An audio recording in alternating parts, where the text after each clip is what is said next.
going to talk a little bit about the 14th Amendment and birthright citizenship. This is a topic that is so very confusing and so very misunderstood. And a lot of the reason behind that is because people just try to make it out to be something that it is or is not. But if you look at the U.S. Constitution, as in Constitution.net, the historical context of the 14th Amendment kind of goes like this, actually. The period leading to the ratification of the 14th Amendment was marked by the Civil War and the abolitionist movement. The movement, introduced in 1866 and ratified in 1868, was aimed primarily at securing the rights of the newly freed slaves. That's key because that was the whole purpose of this ratification. The abolitionist movement helped spark the Civil War, which subsequently was the catalyst for substantial constitutional change. President Abraham Lincoln, uh, his address, the Emancipation Proclamation in 1863, declared all slaves in Confederate held territory to be forever free, setting the stage for wider national reforms concerning the civil rights. Now, I'm not really wanting to get so much into that as much as I am a better understanding of the 14th Amendment and how it was ratified. So the Citizenship Clause of the 14th Amendment overrode the Dred Scott and versus Sanford decision of 1857, which held that African Americans could not be American citizens, just residents. Uh, so, in order to be a citizen under the new amendment, um, you had to be a naturalized citizen, persons born or excuse me, persons born in America or a naturalized citizens. Naturalized citizens is key here because what that truly is meaning that it's a person that maybe wasn't born in America but came to America and pledges their allegiance to America. And that's the key, and that's what's in the amendment. So uh, the confusion and misunderstanding about all of this, where President Trump is looking to pursue a better understanding uh, of this particular amendment in the executive order. The Trump's executive order is separate and isolated from the 14th Amendment. It does not override, change, or replace the 14th Amendment. Uh, but what it is applying to is illegal immigrants, what they call anchor babies. Anchor baby is simply a person coming across the border illegally and having a baby just so that that baby can be a citizen of the United States. So uh, I found something interesting in the American Thinker. Andrea Wilberg had made some statements, and I thought was very very interesting. And I'm not going to read the entire substance of it, but just kind of give the highlights.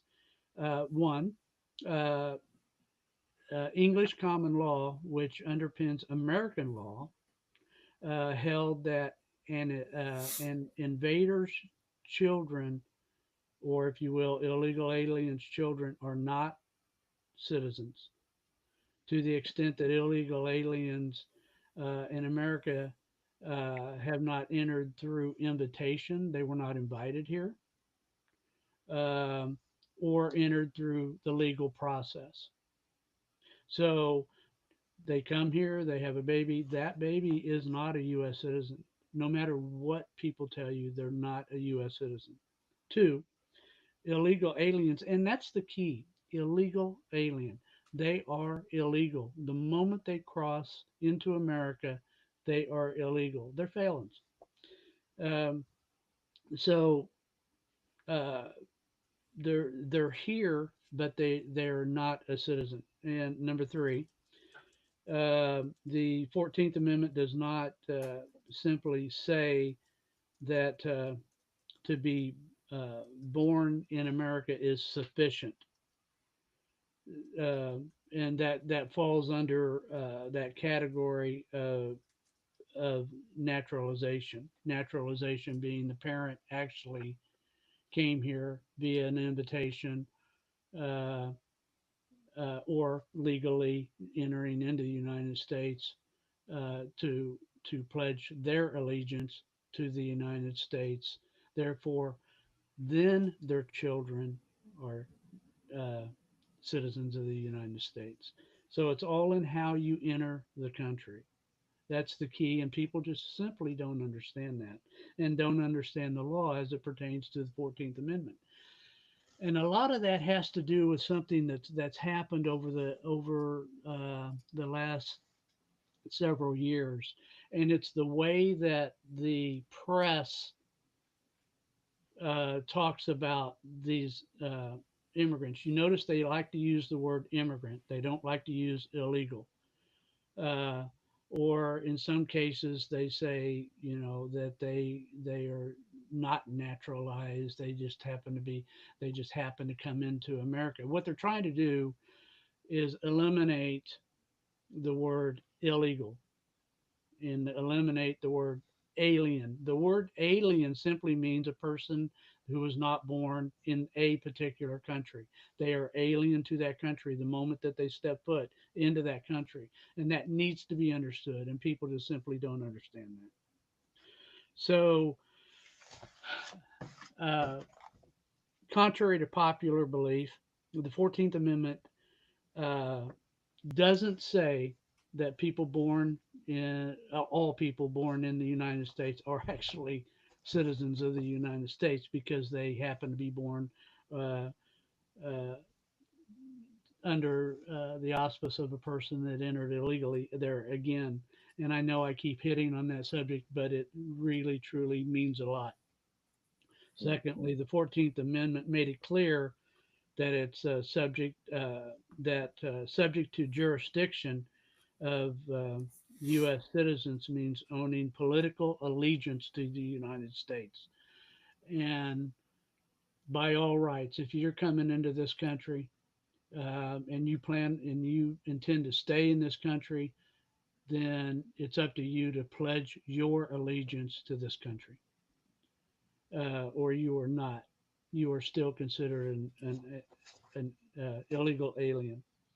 Um, So today, the federal statutes defining citizenship under Section 8, 1401, simply repeats the language of the 14th Amendment as it was originally phrased, subject to jurisdiction thereof.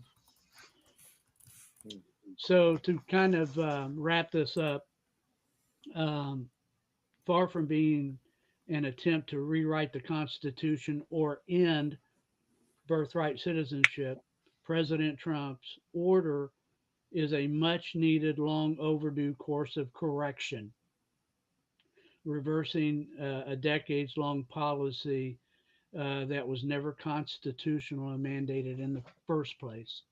So I kind of liken this to something that is another common use word. It irritates me and it really bothers me that people this in the press tend to use the words worker. That is actually a communist term whenever they're referring to individuals and people especially in the United States. Employees are considered employees, or you're self-employed, uh, or you happen to be employed by some, but you're still an employee, or you're an owner of a company. You are not, as Stalin liked to used to say, workers. Workers means that you are controlled by the government. Just needed to throw that out there. It just always bothers me when people use that term. Anyhow, I'll open it up to questions or thoughts.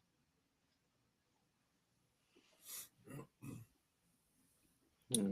Yeah, I mean, that's a lot, but yeah, definitely with the misunderstanding of that when you're born under an illegal person here, it doesn't automatically just give you citizenship to the country because you were born in this location. I appreciate you explaining naturalized because I did not realize how much went into that word naturalized. Um, Right. and so I think a lot of people, when they read that, they see all persons born or naturalized. They think, oh, well, they've been here for a while and they've worked here, and I think that's what they think of when they hear naturalized. They they Yeah, yeah. Just to reiterate that a naturalized citizen is a citizen that pledges their allegiance to the country that yeah. they are entering. And so that there again, that's just such a misunderstanding. Oh yeah. Well, it's modern day terms that people, when you think of the word naturalized, you think of being, one with the area, not pledging your allegiance to the country. And so it's just it's interesting. But yeah, all persons born or naturalized in the United States and subject to the jurisdiction. That second part, subject to the jurisdiction, is where people leave out as well. And so they Conveniently leave out. conveniently leave out, correct. So how people normally read this is all persons born or naturalized in the United States are citizens of the United States. That's how they read it, which is completely inaccurate. Um, and so completely changes the definition just by taking out that one short phrase. And so, but yeah, It's the wonderfully land said, that you beautifully love. said. Right. Absolutely. Yep. Absolutely. So I think you can see how important it is to have a better understanding. You don't have to understand the entire Constitution. Just no more than you need to understand the entire Bible uh, to love your Lord. You just need to have that true faith in what you're looking at. Yeah. I like to compare this a lot of times with, if somebody just decided they wanted to come and live in your shed or your barn and lived there for a year without you knowing, are they naturalized to your area and do you now have to let them live there? No, you you do not know, actually. no, you do not because they are not an owner of that. You have not allowed them to be. And I know it's a little bit different, but it's not in the aspect of, we've moved forward in time. You can't just have open borders, people come across whenever they want to, because you have all kinds of threats to the United States of America. United States of America is the most powerful country in the world, or at least I believe that. I think that we are literally the power uh, of the world. And so we cause a lot of countries to turn and to do things.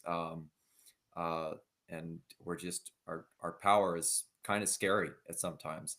And so when you think of that, you want to be able to protect the not just not just the country and the governance side of it, but also the citizenship side of it. Of you don't want people that absolutely want to cause chaos just to be able to cross over into the border so easily, um, and cause chaos for people that innocent people. And so Something to with always the remember: a country without borders is no country at all. It will be short-lived. Yeah, and I mean, you leave an open border where anybody can cross. It's not just. I think a lot of people look at it and think it's just families trying to come here. No, it's not just families trying to come here. There's people that want to destroy us. There's people that don't like us. There's terrorist organizations that are constantly doing different types of deals. There's a level of drug, fentanyl, um, uh, uh, criminals from other countries, that are coming over into this area to either escape that country, so that they can do their criminal activity here, You have the cartel down there that are right on that border too. And so creating a wall, building a wall, um, enforcing your immigration laws, that helps reduce the amount of crime and the amount of danger that the American people have to deal with on a daily basis, especially in those southern states. Well, here's something very interesting too, and it kind of goes, it's on subject, but it's kind of off topic, and that is that uh, it was uh, it was really truly best for our country and our president when he named the cartels as a terrorist organization, because now we have the authority, even to use our military if necessary, to control that situation. Because once it's a terrorist, once it's actually named a terrorist organization, then we could actually use our military to protect our borders legally, Yeah, and which with even go into anything, you know, Mexico if necessary and take and them out. some people are fearful of that, and I understand they're fearful of that because anything that you sign and put into law, anything that you put into power can be abused. And so I understand some people's caution of that and scare, but it's at the same time, it's like, well, if we get back to the roots of this country, which was a founded on Christian and biblical principles, then we don't need to worry as much about abuse of power if we can remain with those principles and punish the abusers of power. Well, Um, abuse of power doesn't pertain to terrorists. I mean, that's what you have to recognize. You have to understand that the only purpose and the needful purpose of that particular executive order was to make certain that the terrorists understand, the gangs, I should say, understand that they are terrorists, and the fact that they should be fearful of the United States. I believe it was right, absolutely necessary for that to happen, uh, because otherwise we can't. It's hard to defend yourself when you can't even use your own military to defend yourself as a nation. And right.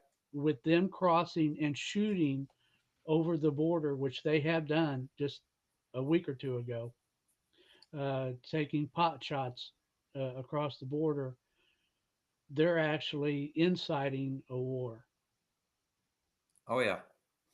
Oh yeah. No, I completely agree that completely 100% necessary. Absolutely.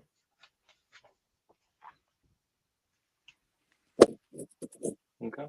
Very good. Well, It's a good I topic. think, yeah, I like your line halfway through, or you're like, it's not a change in the law, it's just a correction. So it's probably a good place to stop at that. But so, all Okay. right, guys, we'll see you Thank you. next week. Yeah.